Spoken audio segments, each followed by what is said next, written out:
I made a post recently about wrist extension and shooting consistency, and it got a lot of attention. So we're gonna dive deeper today, and not just on the wrist, but on the mindset that determines whether you actually fix the problem or just delay it getting worse. So to give y'all some backstory, I saw a post by Mike Dunn, and it was talking about loading early into wrist extension to get the ball into proper positioning so that when you have to load up, you've already done the work beforehand to just get the ball from your one position to your two position and have it flow naturally and not have to waste a lot of energy to get the ball to where it needs to be. And the reason why I found this intriguing was that I work with a lot of athletes who, for some reason, on their shooting side, are having a hard time with wrist extension.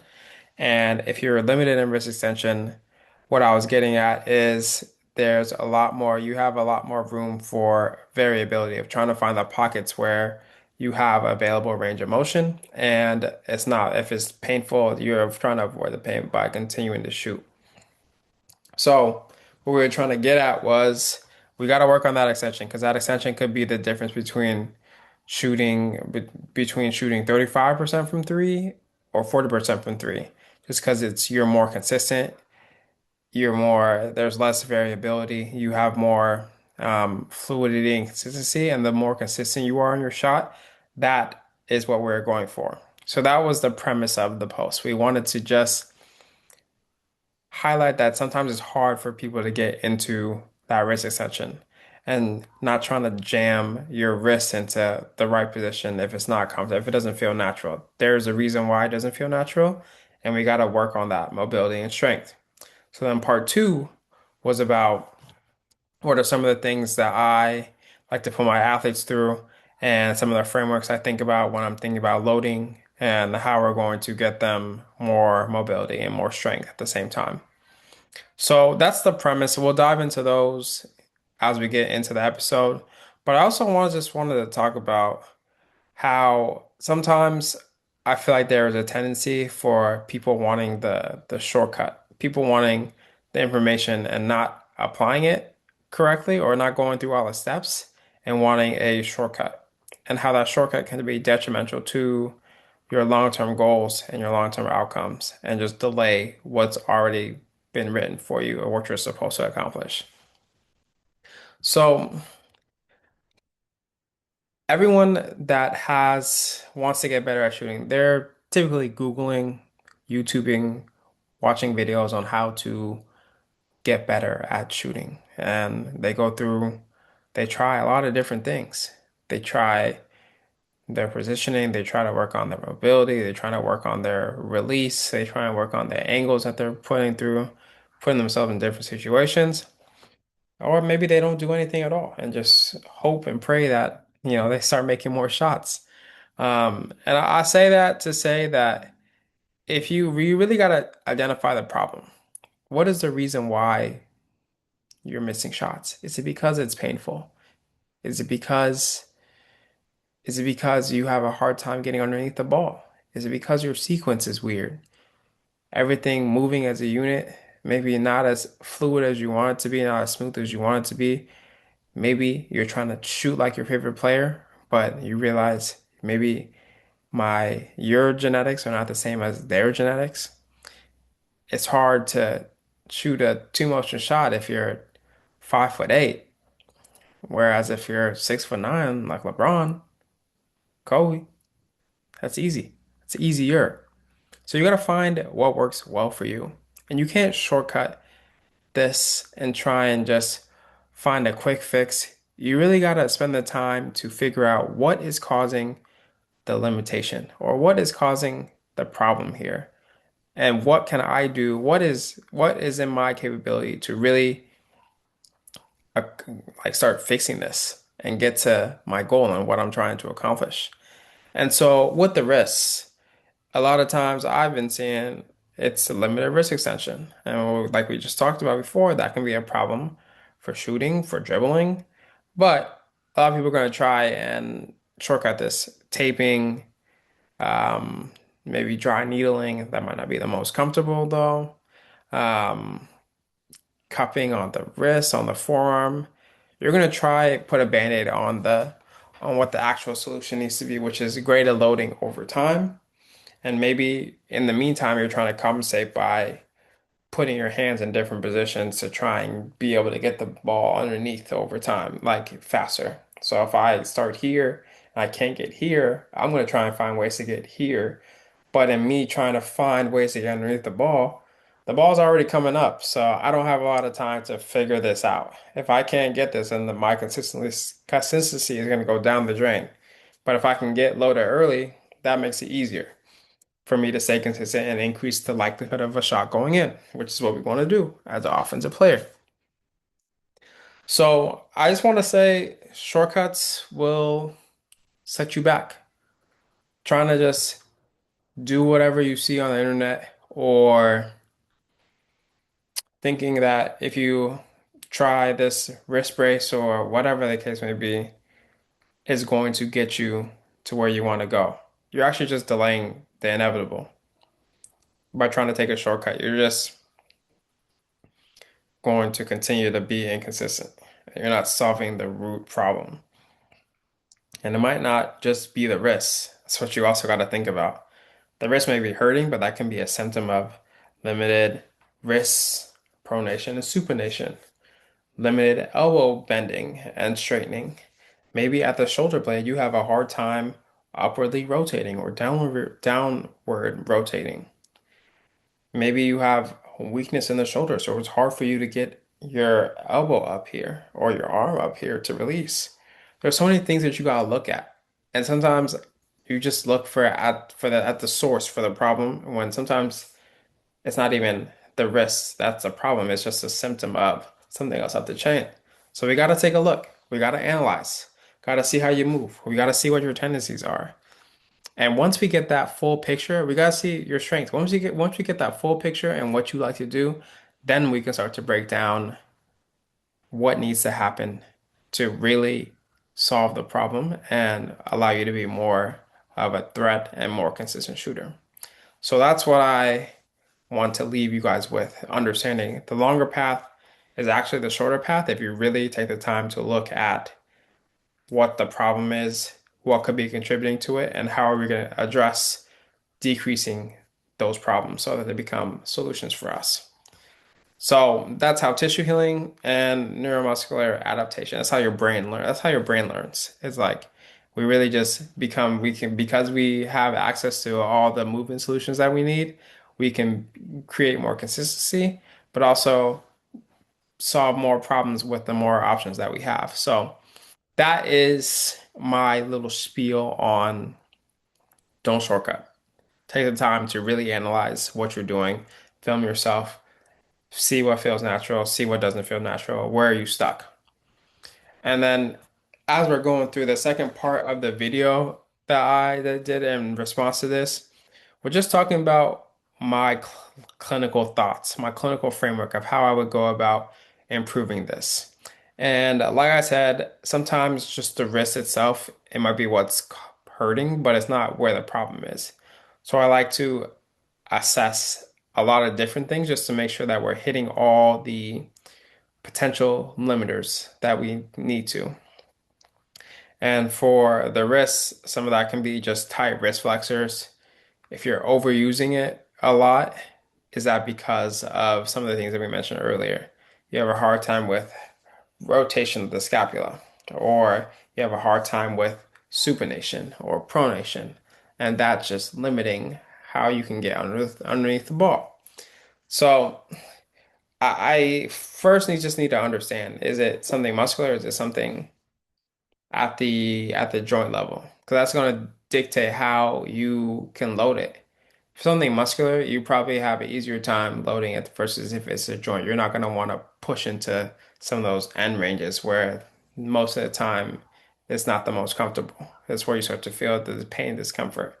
But something muscular, you can start to load it, and you can see changes pretty quickly, which is nice to see as you build more awareness. And so I like to start there, figuring out what are contributing factors to why your pain is occurring, and then what needs to happen for you to accomplish the task you need to accomplish.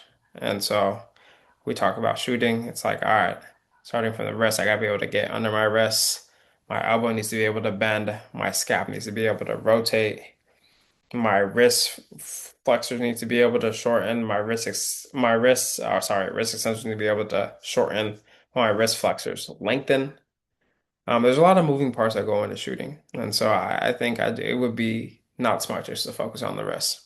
So now we've talked about figuring out what potential things are contributing. Now we need to figure out what's a tolerable entry point for you to start. And for me, I like to start if it's painful with isometrics.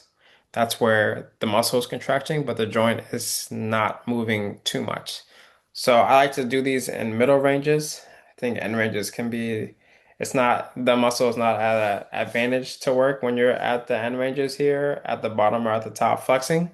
So I like to stay in the middle where I can get the most muscle activation, and I'm trying to load this up as heavy as I can tolerate while maintaining that middle position. And I'm going to hold this anywhere from 30 to 45 seconds for 3 to 5 sets because I really want the muscle to work. I don't want to increase pain. And if it's like a tendon thing, if you load it heavy enough for a long enough period of time, it tends to be a pain reducing effect, which is helpful because it allows us a window to be able to load and create changes over time. So I like to start with isometrics. Isometrics loading to whatever feels comfortable and making sure that you are feeling the muscles in the right places working. Now, if you're like doing wrist isometrics and you're feeling it in your neck, we gotta like check that. We gotta make sure that we're feeling things in the right places. But then once the ice mesh start to feel good and you really can't load it anymore because it's just harder to hold the weight, or you feel like it's getting easier, then I would start to move it through whatever range is comfortable. I don't need to force it through end range. If I don't got this range, I don't need to force it there. But I do want to start moving within the range that is tolerable so we can build strength at several different ranges of motion and have that start to feel comfortable. For these, I don't like to go past 12 reps of a good challenge. If I do 12 reps and I feel like I got 3, 4, 5 reps left in the tank, I can probably go up as long as there's no increase in pain during or 24 hours after the lift. So I'll still go from isometrics and then I'll start moving it into isotonics, into whatever range is comfortable. Don't force it. Do not force it. That is my number one rule. If you force it, you're just telling your body that it's just gonna send more pain signals to the area. Like you don't want to you're trying to facilitate healing process, and it's really important just to move into what you have available. You will be able to get into those ranges over time, but we just gotta listen to our body and move into what we can do, what we can do, what we can do. So then after that, I'm moving through my ranges. I'm able to challenge myself. I feel good. Then I'll start to integrate, which means I'm using multiple motions to capture a certain quality. So if I'm trying to work on wrist flexion strength, I will integrate with a reverse curl. So if you guys are watching this on YouTube, my palms are facing down towards the floor and I'm doing, you know how you do a bicep curl and your palms are facing up? I'm just doing the reverse and doing a reverse curl. So I'm still working bicep, but now by keeping my wrists in the middle, now I'm working on my wrist extensors and wrist flexors, making sure they can stay steady in that middle position while other parts of my body are moving, which is what we want to start doing. Because like I mentioned at the beginning earlier, shooting is not just one motion. There's a couple different motions that go into shooting, and we want to address all of them as we're starting to train and get back into like consistency and gaining that range of motion and getting that wrist motion back. So I like the supinated curls, palms facing up, and the reverse curls, palm facing down, to work on that elbow bending and wrist straightening that we're gonna need when we're shooting. But the possibilities here are endless. You can do a lot of different things, and it's not really about the exercise. It's really about why we're doing the exercise and what is the effect you're trying to do with the exercise selection that you chose. So the exercise doesn't really matter as long as it's addressing what we're trying to do. And since we're talking about wrist extension, being able to load the ball and its effect on shooting, I pick things that relate to the things that are going to help me shoot better. So once those start to feel good, I might also throw in some reciprocal, meaning one arm is doing one thing, the other arm is doing the other. So one is coming back, the other arm is coming forward. I can play around with some reciprocal rows, reciprocal pushes, just things that are going to have my arms doing different things, but also move my rib cage, move my spine, allow me to be able to reach and work my shoulder blade muscles, work my pec, all things I'm going to need for when I have to load up here and let it go. So you can get really creative here, but just think about why you're doing the things that you're doing and how they translate to what you're trying to accomplish. And last, I like to do things on the floor, learning to push through my palm. And I like to put people in a beast crawl scat press position, which is basically where I'm on all fours and I'm pushing through the ground and I'm trying to push my shoulder blades as far away from each other as possible and then bring them in together and trying to just work on that control of my shoulder blades while I'm pushing into the ground. So now I'm getting some shoulder blade range of motion. I'm getting some core stability. I'm getting some wrist extension and I'm pushing into the floor and learning to own that position. And I'm also just learning how to interact with the floor. You know, basketball's chaotic. The game is random. You don't know what kind of positions you'll find yourself in.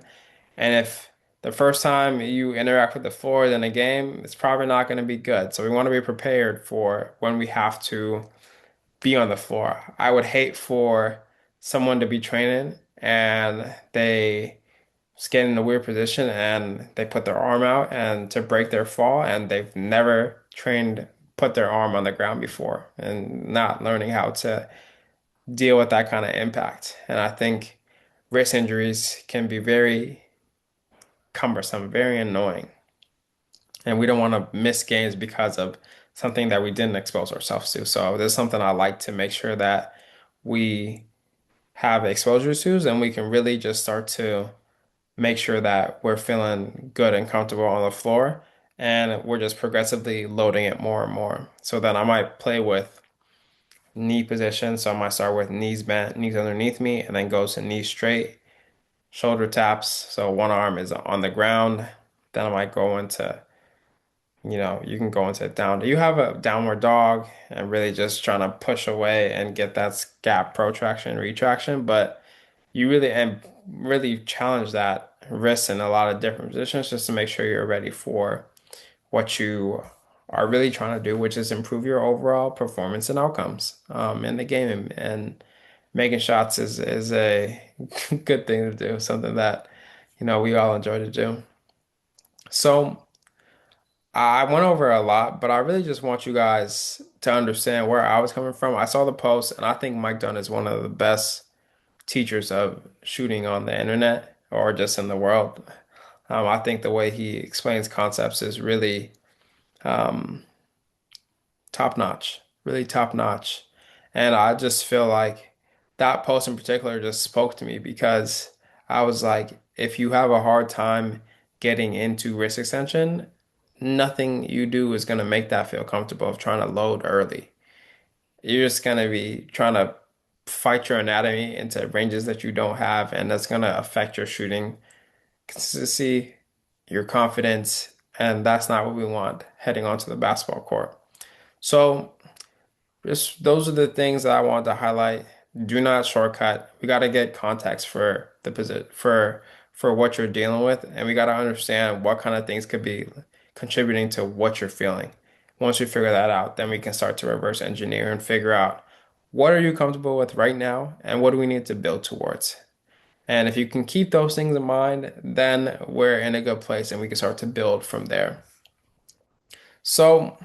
this is what I want you guys to do this week because it's funny. I was working on filming the part two to the wrist mobility and strength, and I'm not gonna say that this is the reason why I perform really well, but we're gonna go with it because it was smooth.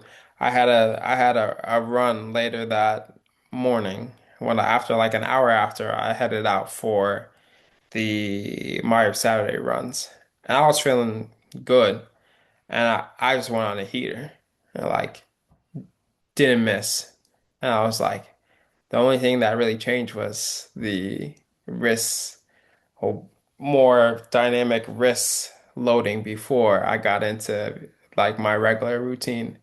And I was like, all right, we might have to start bringing this into every routine every day. So that's all I'm gonna say. I had a good time going through it. I think it's easier to implement. I think it's easier to scale. And I just want to give you guys some context. I hope it was valuable. I hope it was beneficial. And we'll catch y'all on the next episode. If you guys have any questions, you guys can hit me up on Instagram or leave a comment or let me know what you guys think and we can discuss, have dialogue, and I'd be happy to talk shop if you guys were confused about any of the points that were made today. So I appreciate y'all listening. We'll catch y'all on the next episode. Peace.